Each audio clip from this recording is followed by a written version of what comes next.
Okay, so as we kind of talked about yesterday briefly, most of you should have gotten to some inequality review.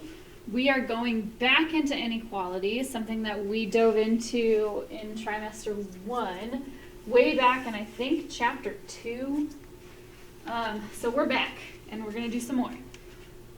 So we are really focusing on graphing inequalities right now. And then our next section is going to look at solving systems of equations with inequalities as well. So we've got a couple vocab words here. Most of it I think should feel kind of like review. So a linear equality in two variables is really straightforward. It's just an inequality with two variables. Okay, oops, I don't really want red. Where'd my tools go?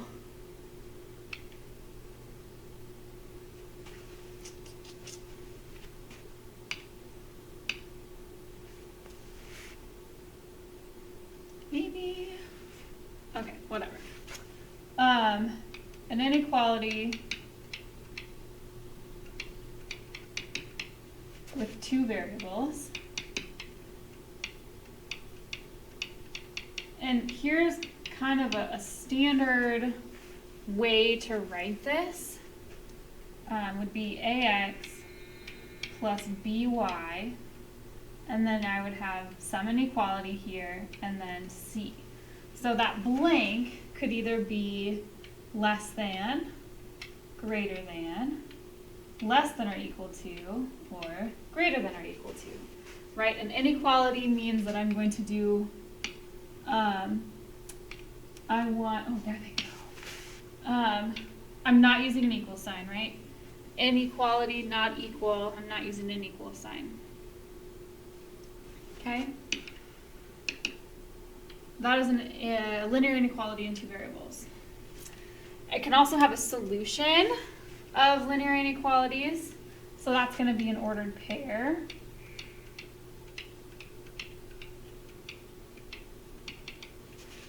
XY. That makes the inequality true.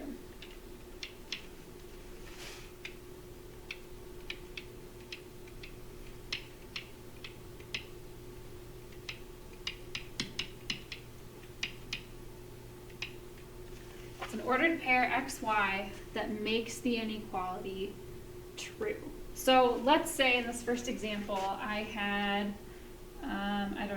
2x plus 3y needs to be greater than or equal to 7. I don't know. So then if I had a solution to this, I need something that's going to make that greater than or equal to 7.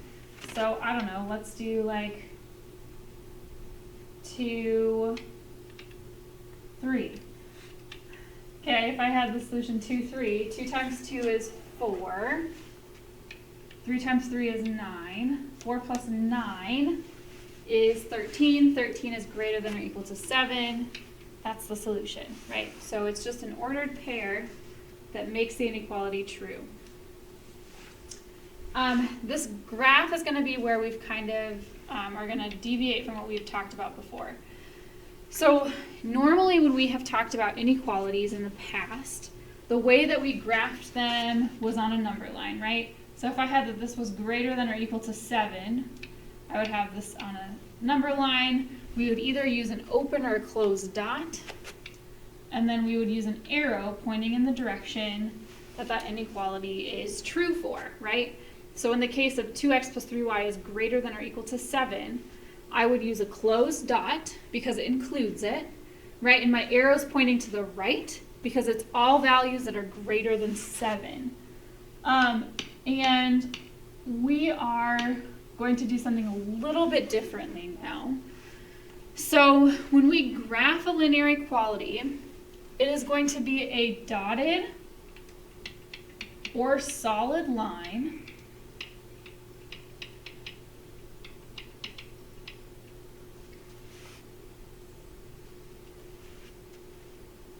that is shaded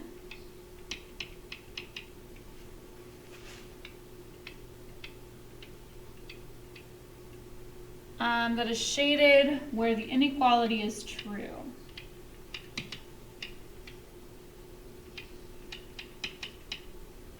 And we're going to do examples so you're going to see what that means. So let's just think critically for a second. Before, when we graphed these, I said that we did a number line, right? And then we either had an open dot or we had a closed dot, depending on what our inequality was. So now I'm dealing with dotted lines or solid lines.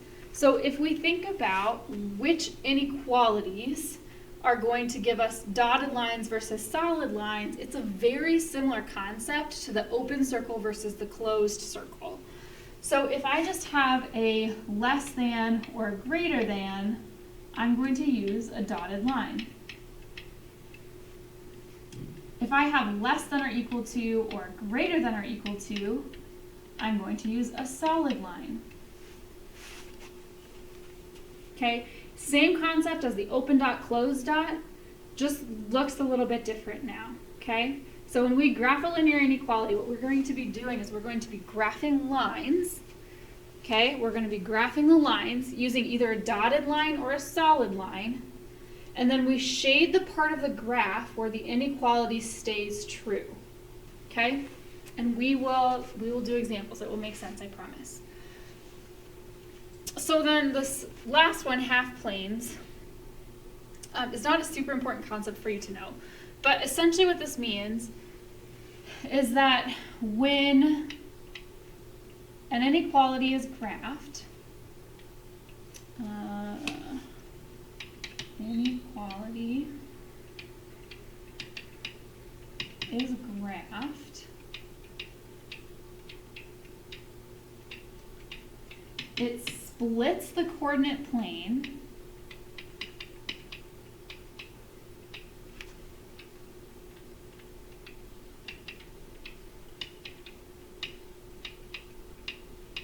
into two half planes.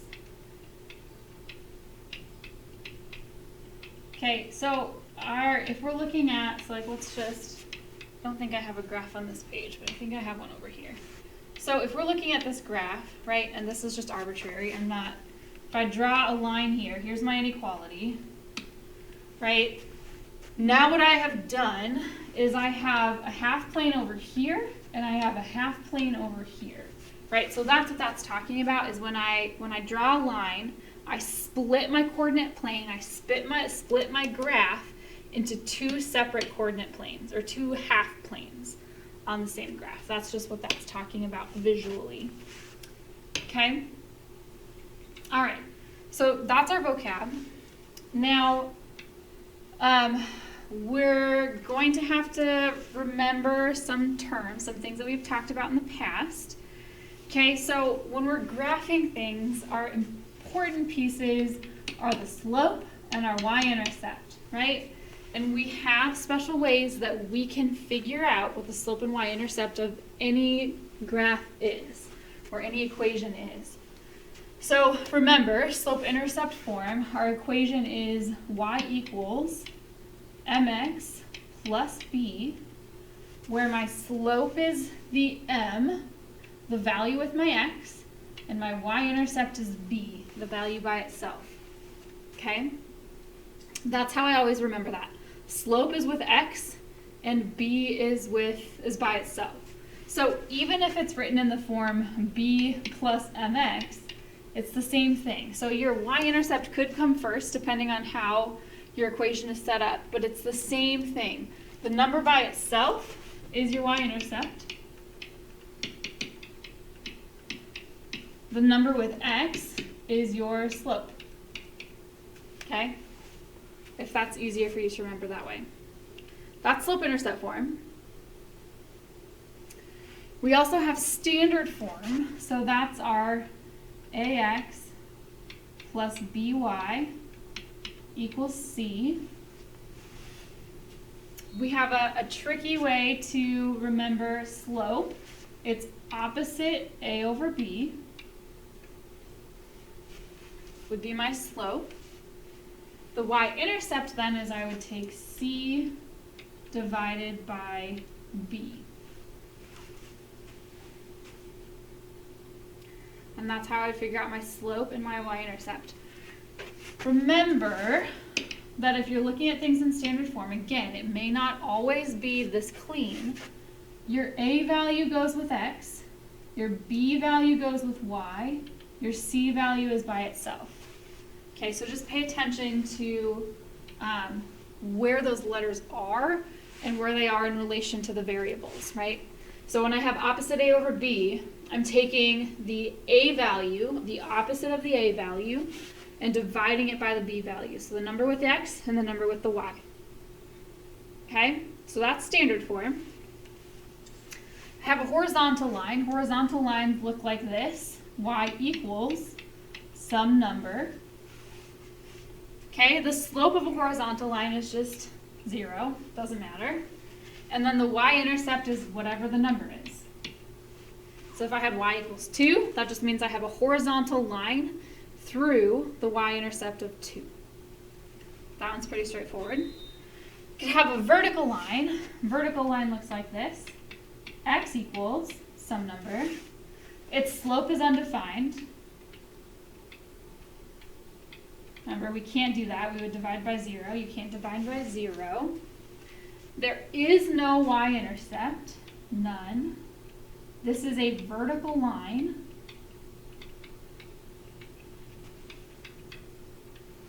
Through the number. So whatever your number is, it's a vertical line through that number. Okay, and remember, vertical is up and down. Horizontal is left to right. Vertical and horizontal. Okay, those are going to be kind of important later. Let's turn the page. See what we got. Okay, so example 1, checking solutions. This is kind of what we did when I explained what a solution to an inequality was. This first one, we'll do this one together. 3x minus y is less than 2.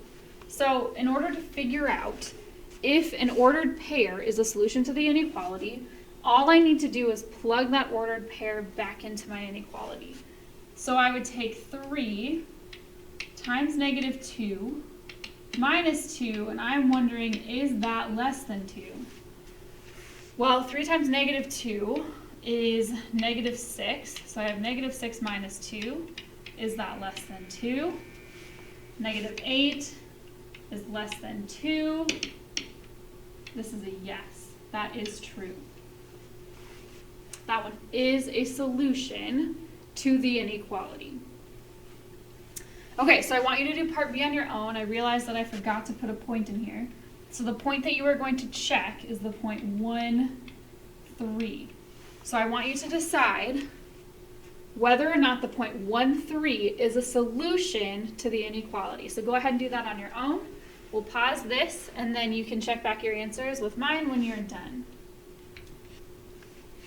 Okay, the answer to that one should have been no. It is not a solution to the inequality. Okay, 4 times 1 is 4, minus 3 is 1. 1 is not greater than or equal to 5. So that one is no. Okay, pretty straightforward. Now we get to the fun stuff. I actually kind of like this. I hope that you kind of like it too. You kind of get to do some coloring in math, so that's pretty cool. I need to graph y is greater than or equal to negative 3 on a coordinate plane. So I'm given my equation, y is greater than or equal to negative 3. And I remember from back here that y equals some number is a horizontal line. So let's go back over here. I know that this is going to be a horizontal line at negative 3. So here's negative 3. I'm drawing a horizontal line at negative 3. And this is where I'm going to decide, is this going to be a solid line or a dotted line? Well, it's greater than or equal to, which means that it's going to include it. So that includes negative 3. So that means that I'm going to use a solid line. So I'm just going to leave this as a solid line. But I'm not done yet, okay? So when I'm graphing inequalities, my solution is not -3. It's all values that are greater than or equal to -3. So I have to show that on my graph somehow, and the way we do that is with shading. So I'm at an advantage because I have a highlighter here. So you can just use your pencil, whatever you want to do. And we need to shade the part of the graph that also makes the inequality true. So a good way to think about this is you're either going to shade above the line or below the line. So if it's going to be above the line, that means your values are getting bigger. If it's below the line, that means your values are going to get smaller. So in this case, I have that y needs to be greater than or equal to -3. That means that I'm going to shade above the line. This tells me that all values greater than -3 are in my solution. Okay? I'm going a little overboard. It doesn't have to be this shaded, but I'm just showing you like this is what it looks like. And here's the cool thing is I can show you this on Desmos too. Desmos will do this. So if we, let's see, y is greater than or equal to -3. So if we come over here and we go to Desmos, and I type in this inequality, y is greater than or equal to -3. Desmos does this for us as well. So if I zoom out, it doesn't really matter. It's not going to matter if I zoom out or not. This matches our line, right? I have a horizontal line through -3. Everything above that is shaded. So now, if I were to change this to y is just greater than -3, now you can see that Desmos changed this to a dotted line. Maybe you can't see that very well. Projector mode helps. They changed it to a dotted line because it's just less than, it's not, or it's just greater than, it's not including -3. So in our example, we are including -3, so it is a solid line, okay? That's what we're dealing with here. That's what we're looking at, is where is this inequality true? All right, let's do another one. I think that's the last one on this page.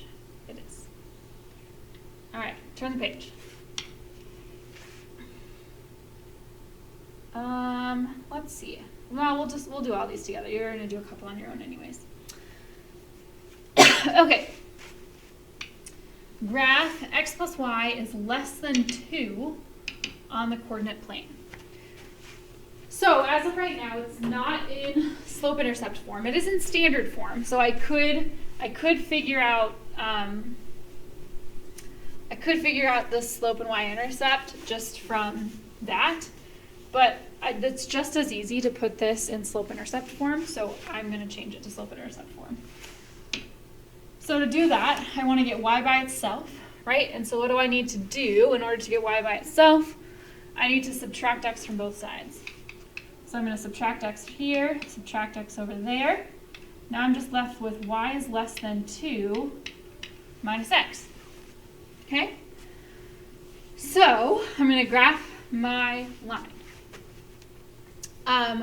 I know that my y-intercept is the place that I'm going to start every single time. So I'm starting with my y-intercept, and I know that my y-intercept is the number that's by itself. So the number that's by itself is 2, so I know my graph is going to start at 2. And then I also remember that if I don't see a number in front of x, that it is a 1. So I know that my slope here is -1, which means that I'm going to go down 1 over 1. Down 1 over 1. Something like this. Okay. And then before I draw my line, I need to pay attention to what's happening here.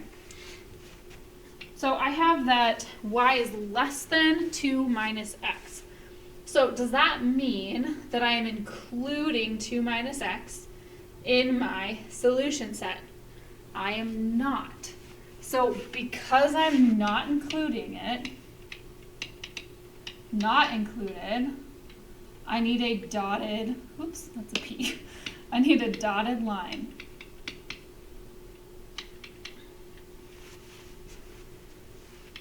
Okay, so instead of drawing a solid line here, I'm just drawing a dotted line. It's still a line though, so I'm going to put the arrows on the ends.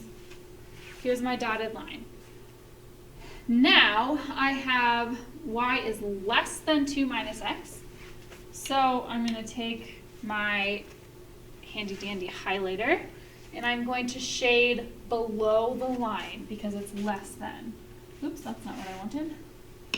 I wanted my highlighter. Let's do this in green. Maybe. Okay. It's less than this line.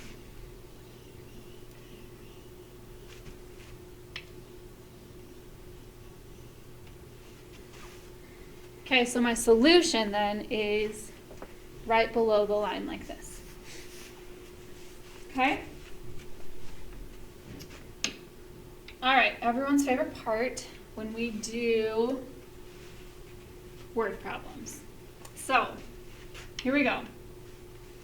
An online store sells digital cameras and cell phones. The store makes a $100 profit on the sale of each digital camera, X. So that seems important. $100 on each camera and $50 for each cell phone, Y. The store wants to make a profit of at least $300. Write and graph an inequality that represents how many digital cameras and cell phones they must sell. And then we need to identify and interpret two solutions of the inequality. Okay, so here's my important part. $100 per camera. Here's how I write that. $100 times however many cameras I sell. Then I'm going to add to that, what? $50 for every cell phone that I sell. Okay? What I need then is for the sum of those things to be at least $300. This word at least should be making your wheels turn in your brain. Okay, at least means that this needs to be greater than or equal to 300. 300 is the smallest that it can be. Okay? Here's an example where I think that I would use our shortcuts with standard form because I think it's going to be easier. So I know that if I want the slope, I'm going to take opposite A over B. In this case, that's going to be negative 100 over 50, which is negative 2. My slope is going to be negative 2. My y-intercept then is going to be my C value divided by my A value, or not my A value, my B value, because I want my y-intercept.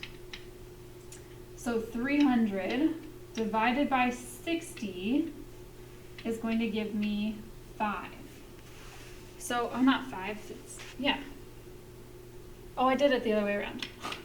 300 divided by 50, there we go, equals 6. That's better. Okay. So my y-intercept is 6, my slope is negative 2. So I'm going to put a point up here at 6. I'm going to go down 2 over 1. Down 2 over 1. Down 2 over 1. Okay, I have that it is greater than or equal to, so that means that I'm going to use a solid line. Draw a solid line through this. Okay? And so now what I need to do is I need to shade, right? It needs to be greater than or equal to 300. Greater than or equal to means that I'm getting bigger. So I'm going to shade above the line.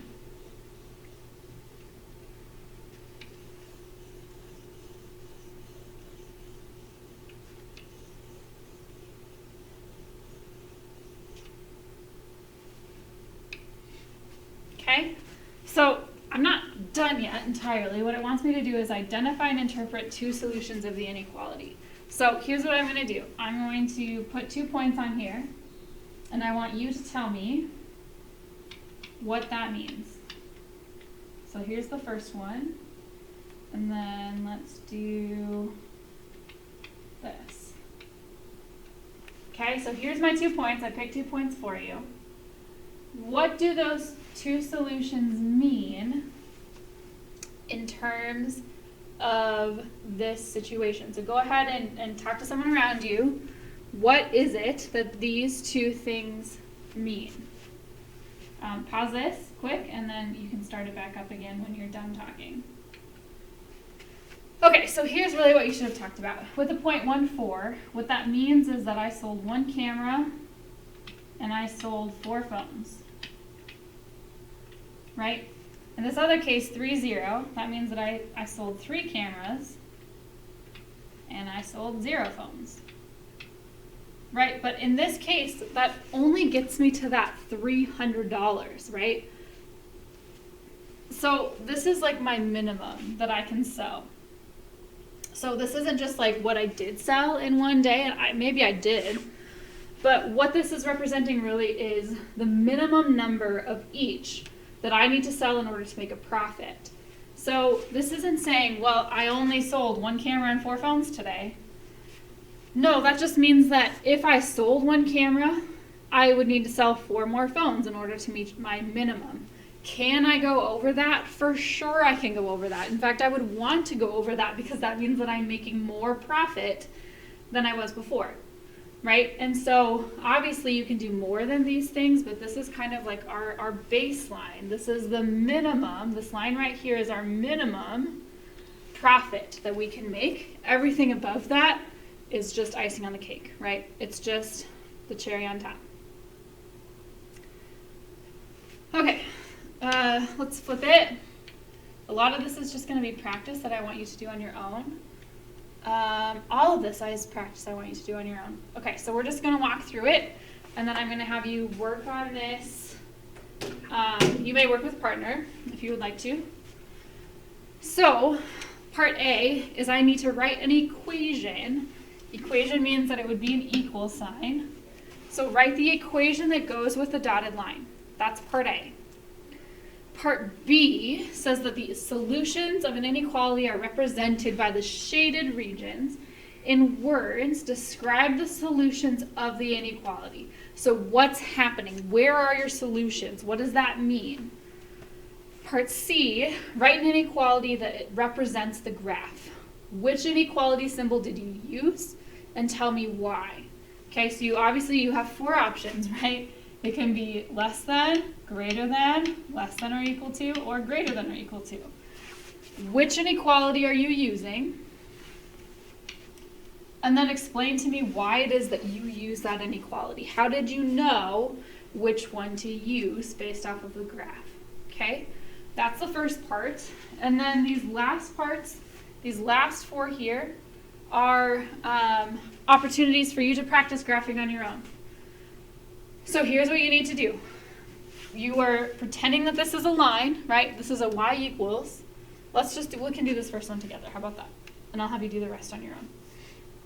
So the easiest way I think to think about this is if this were a y equals 3x plus 1, how would you graph that? Well, easy, right?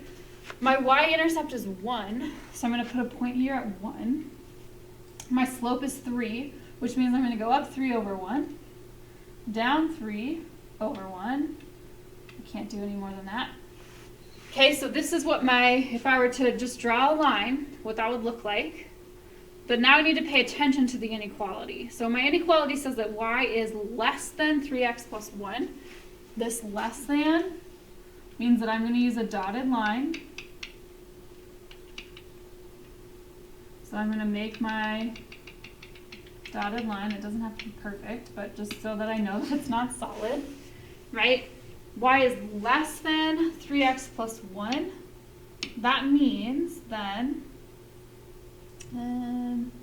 we'll use black because it shows up like gray.